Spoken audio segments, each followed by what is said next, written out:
Welcome to ASHP TV Conversations in the Studio. I'm Shana Martin. Today I'm joined by ASHP Immediate Past President Lisa Gersema. Hi Lisa, welcome to the studio. Hi Shana. Well, as Immediate Past President, we're reflecting on your time as President and also on the history of ASHP and health system pharmacy this year. So when you reflect on the history of health system pharmacy, what comes to mind first?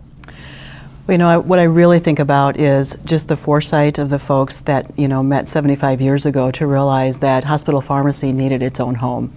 And I am just very impressed that they had such wisdom and insight to know that we needed to do that, because as I think over the past 75 years, some of the stories I've heard, my first thought is it comes to one of advancing safety.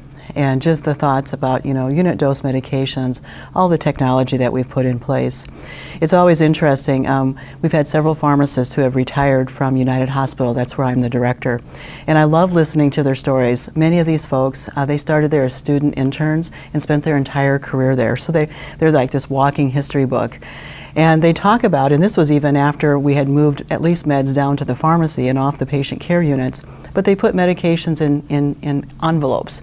And the nurses and they slid it through that window out to the outside world where the nurses would pick it up and take it back to the patient care unit. And their big initiatives were to try and optimize the amount of times they had to fill those envelopes, so looking at length of stay by unit and things like that. And it's just so fascinating to see how far we've come. The second phase I really think about is just the advancement of clinical pharmacy, and clearly having the pharmacists move from the basement out into the patient care units and become members of the interdisciplinary care team. Even I remember some of the initial days when I worked out in the patient care units, and physicians would say, don't tell me what to do until you have a medical license, then come back to me. And now those same physicians are saying, where is my pharmacist? I need one. So really that advancement of clinical practice is tremendous. And now I think our third phase is really getting into transitions of care and that population health, and really expanding from the hospital out into AmCare and looking throughout the entire continuum. So those are the three big buckets of work that I think of, and I'm just amazed that it's been so important that ASHP has been there to help drive those activities along. So how do you think ASHP has been a part of making that happen? Well, I think ASHP is that support structure and that foundation by which, those that are interested in moving the profession forward, have that passion, can come together. It's a forum where voices can be heard, ideas can be shared, strategies can be developed, and then it's actuated. ASHP particularly, I think, has such a huge advocacy role. I don't think people realize just how much ASHP does to push the profession forward. So whether or not you're a member or not, it has really transformed hospital pharmacy and now health system pharmacy. So ASHP has been a really critical role in that. And then the ASHP staff will take that information, and we have such strong advocacy. And I don't mean just promoting pharmacy or going down to Capitol Hill and advocating for the advancement of pharmacists and the Practice Act changes and things of that nature. I'm really talking about going and talking to the FDA, working with Joint Commission, CMS, other professional disciplines. So really such a strong advocate. So ASHP is really that, I call it a beacon that people really helps to, kind of do those challenging waters and get through the rough times, but really keep us safe and moving forward. Well, so given all of that, where do you see health systems going in the future, health system pharmacy? Well, I wish I had that wisdom of the folks that 75 years ago maybe had some of that. I think with the rate of change, it's hard to really see where healthcare and pharmacy will go, but clearly I think we are on the right path. Pharmacy needs to be, it's the transitions of care. We have to look at the whole continuum of care for patients.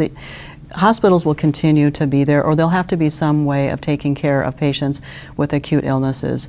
And I think our treatments are going to be even more sophisticated. Pharmacogenomics will be a really critical factor for us to be aware of and move forward on.